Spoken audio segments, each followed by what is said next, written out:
Hello and welcome to World News Program, streaming to you live on All 24 News. I'm your host, Karim Zachary, and up next are the headlines. 63 Palestinians are killed in 7 new Zionist massacres in the Gaza Strip and dozens of martyrs in other massacres in Nusayrat camp and Zaytun neighborhood.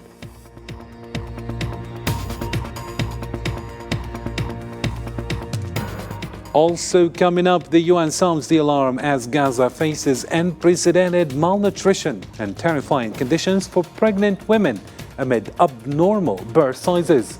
And what's the story behind empty iftar tables in the Gaza Strip? That's next.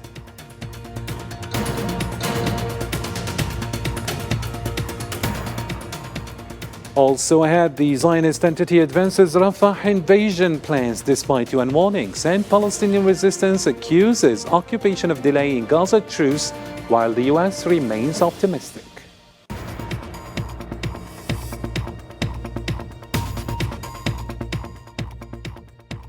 And you will also be following the Gas Exporting Countries Forum foresees Algeria's enhanced role in European gas supply by 2050. Amid talks between Sonatrach and SOCAR for network connection and joint governmental committee on the horizon for bilateral cooperation. Stay tuned, we've got all the details right after this break.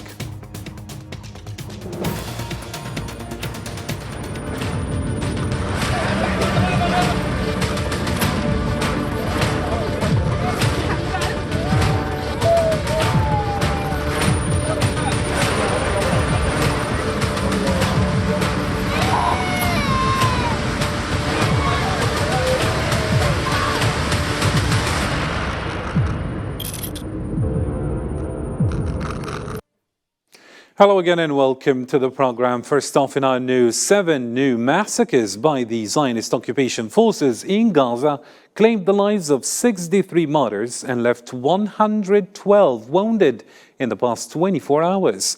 The Palestinian Ministry of Health reported a total of 31,535 martyrs and 73,545 injured since the Zionist aggression began on October 7th.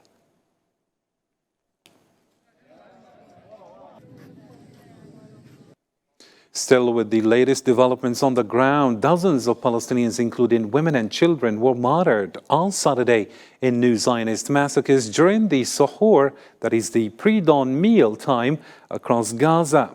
In one tragic incident, 43 Palestinians were killed in a Zionist bombing that targeted the Tabati family home west of the Nusayrat camp in central Gaza. Here's Zahra Farjani with the report.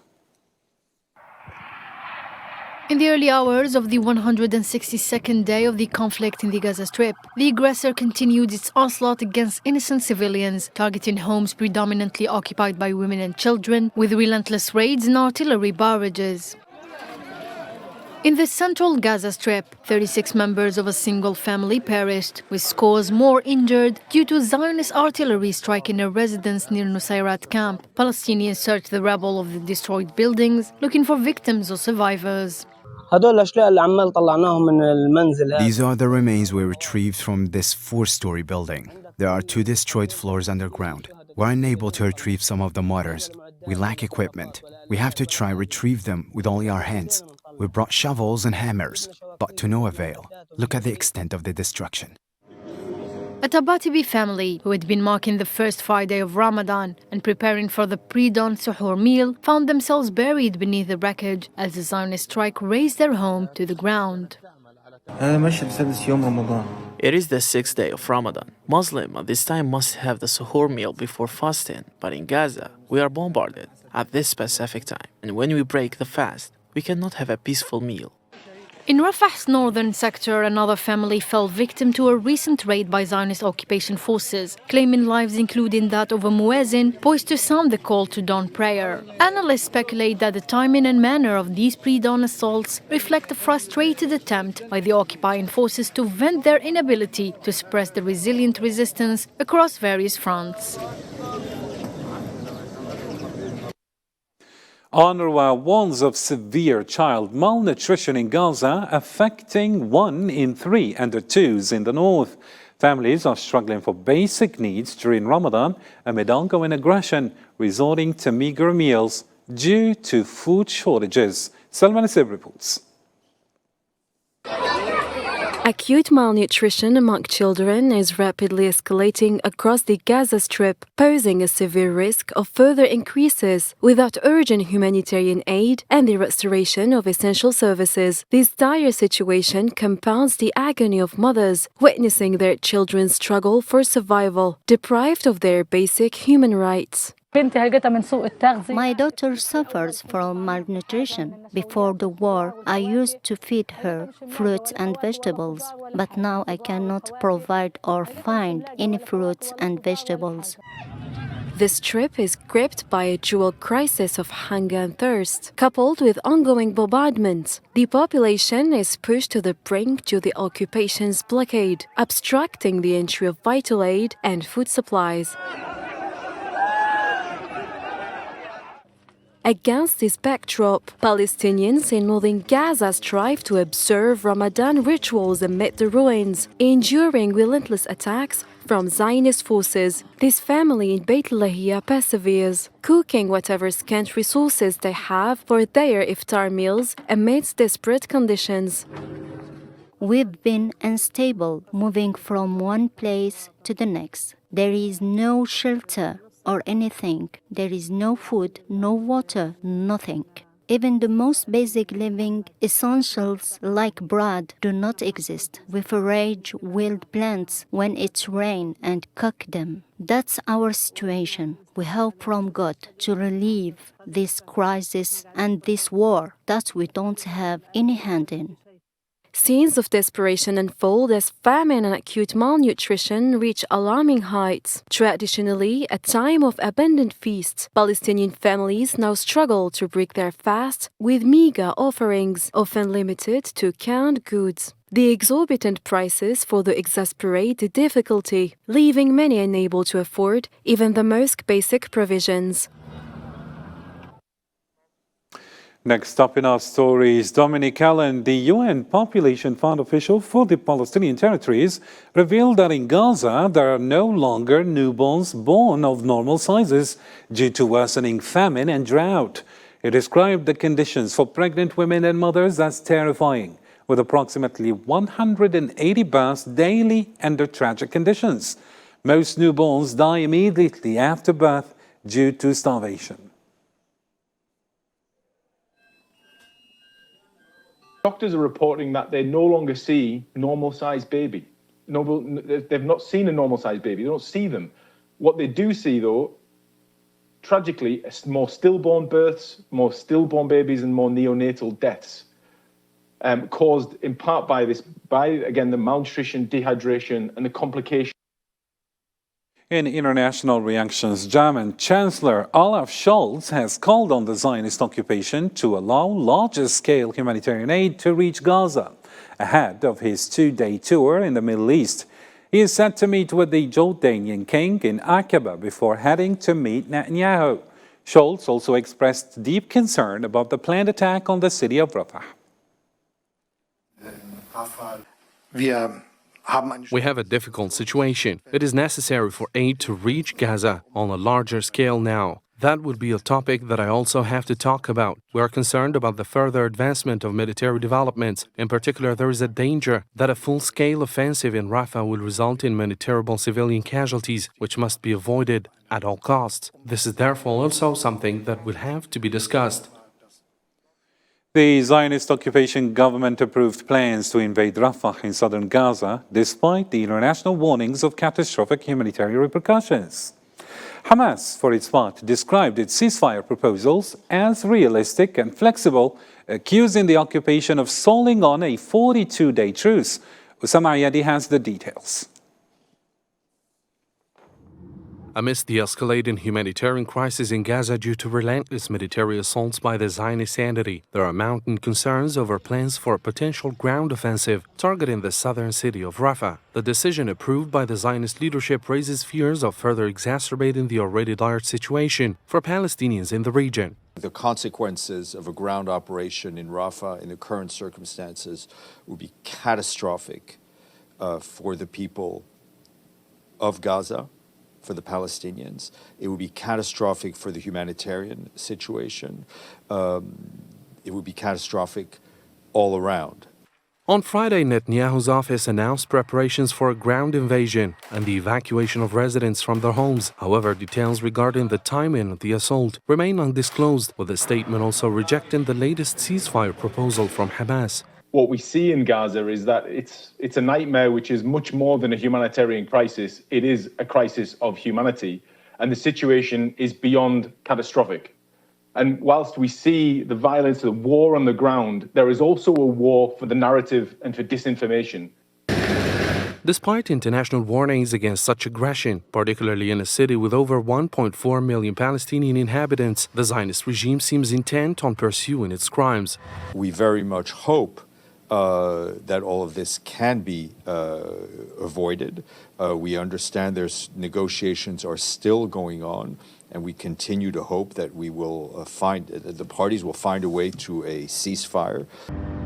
In response to the ongoing assaults on civilians, Palestinian resistance forces engaged occupation soldiers and vehicles in the central Gaza Strip's Al-Zahra area. Footage released by the Al-Qassam brigades depicted clashes between fighters and Zionist forces. The relentless Zionist campaign has led to a staggering 85% of Gaza's 2.3 million population being displaced internally, compounded by severe shortages of essential resources like food, water, and medicine. Furthermore, the Strip's infrastructure has suffered extensive damage, with approximately 60% destroyed or rendered inoperable.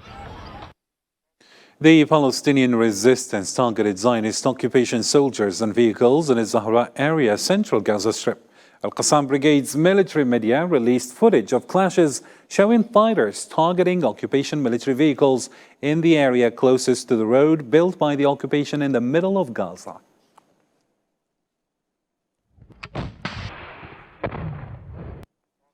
And the Palestinian Ministry of Foreign Affairs urged the Security Council to take decisive action, compelling the Zionist occupation to cease its aggression against Gaza and ensure the protection of civilians and the delivery of aid.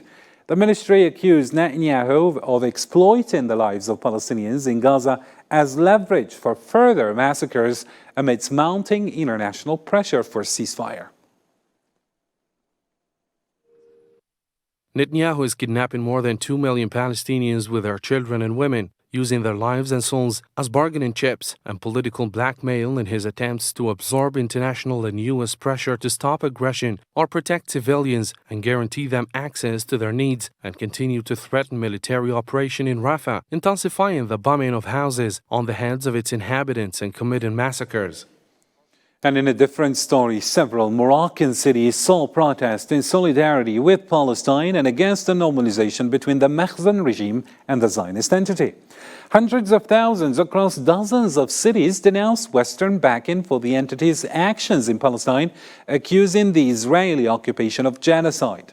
Protesters demanded the Moroccan regime revoke normalization agreements and shut down the Zionist liaison office in Rabat.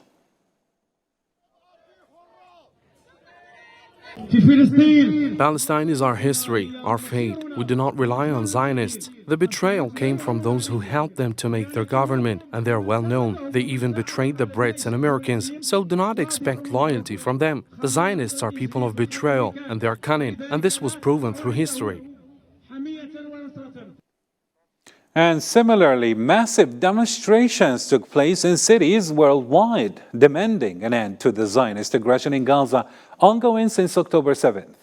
Thousands gathered in London, Paris, Oslo, Vienna, Copenhagen, Milan, and Helsingborg, among others. Demonstrators in Berlin, Freiburg, and Ulm in Germany called for an immediate ceasefire and humanitarian aid entry into Gaza. Participants waved Palestinian flags, condemning Zionist crimes and advocating for justice, especially for Palestinian women and children. C'est une hypocrisie totale. Today we are demonstrating to urge for an immediate and conditional ceasefire and also immediate sanctions against Israel. It's absolute hypocrisy. What the Palestinian people want is the opening of borders so that aid convoys can enter, because air dropping food makes it seem like Gazans are considered like animals. to which we throw food. So it's a really shame for humanity, for civilization. Une honte pour l'humanité, c'est une honte pour la civilisation.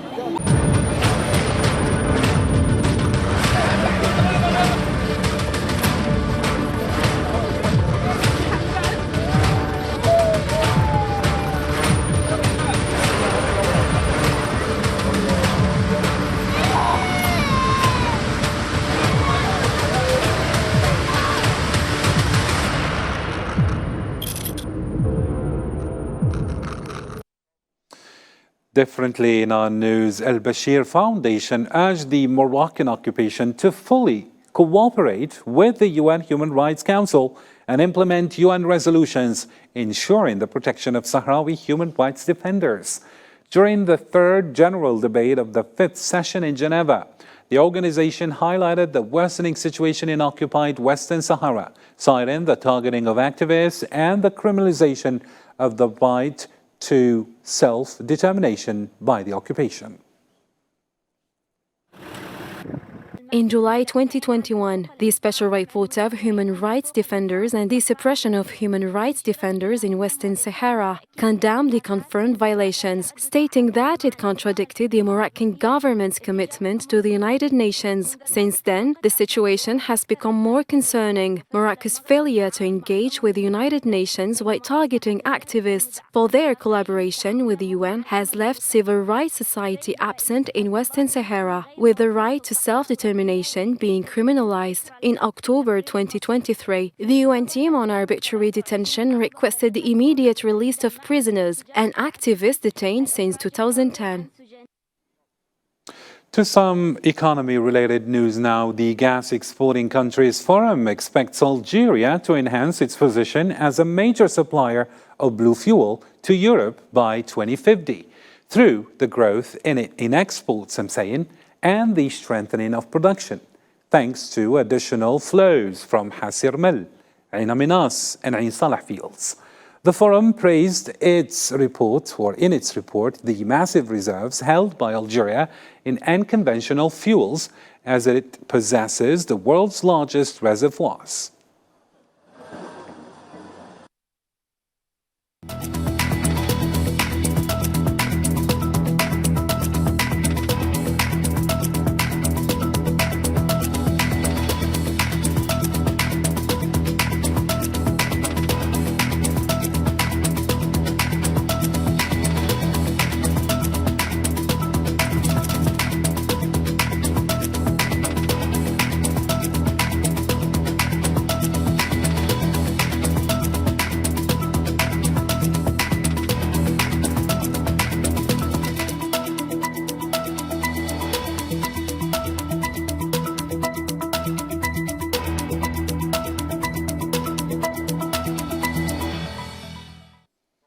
In similar news, the Algerian Sonatrach Group and Azerbaijani oil company Sukar are in discussions regarding the potential linking of their transport networks as part of the Mediterranean Corridor initiative.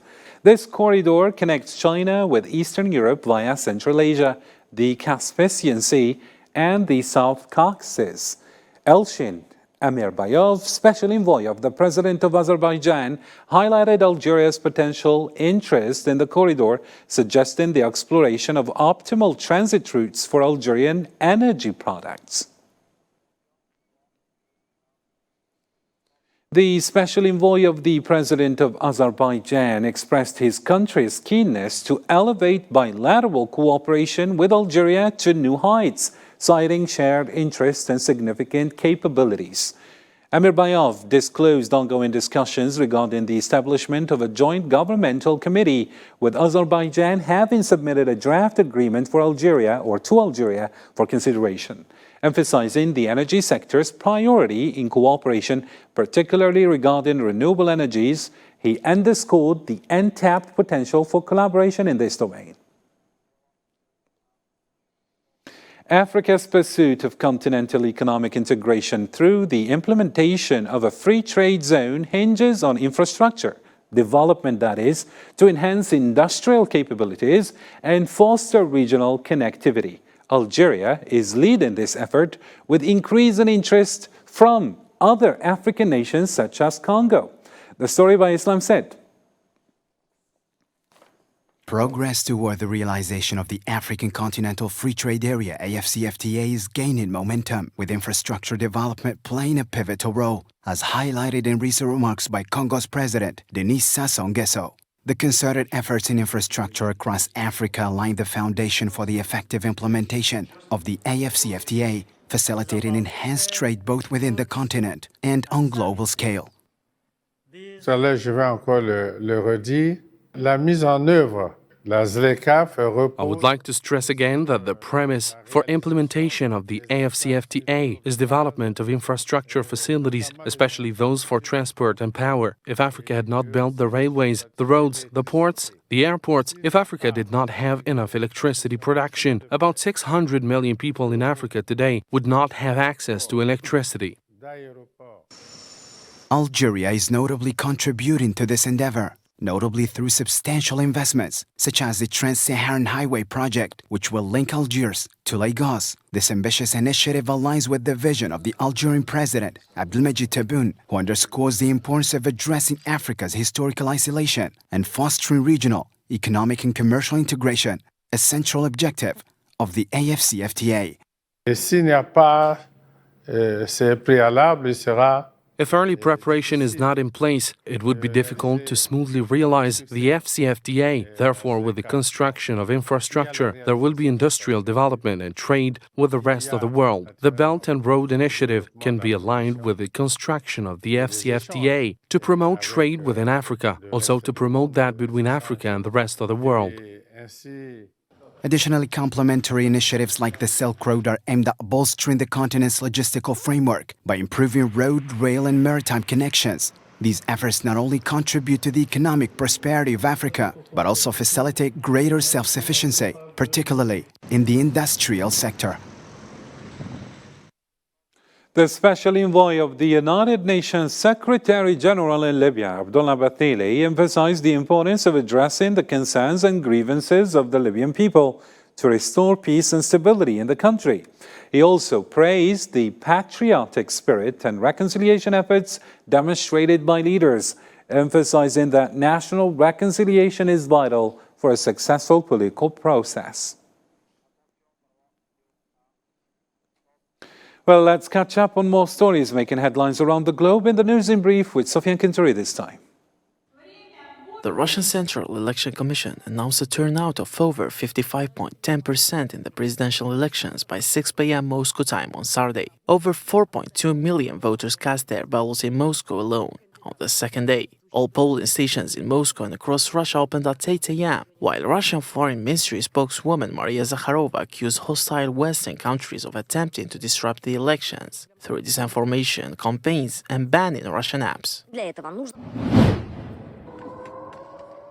The Russian army announced the repulsion of a new incursion attempts into Belgorod border region by militants from Ukraine. The Ministry of Defense stated that the attacks by subversive groups from Ukraine, when thwarted, deemed attempts to disrupt the ongoing presidential elections. Belgorod authorities closed commercial centers and schools due to the increased Ukrainian bombing, with the governor announcing closure until Tuesday for safety amid the tense situation.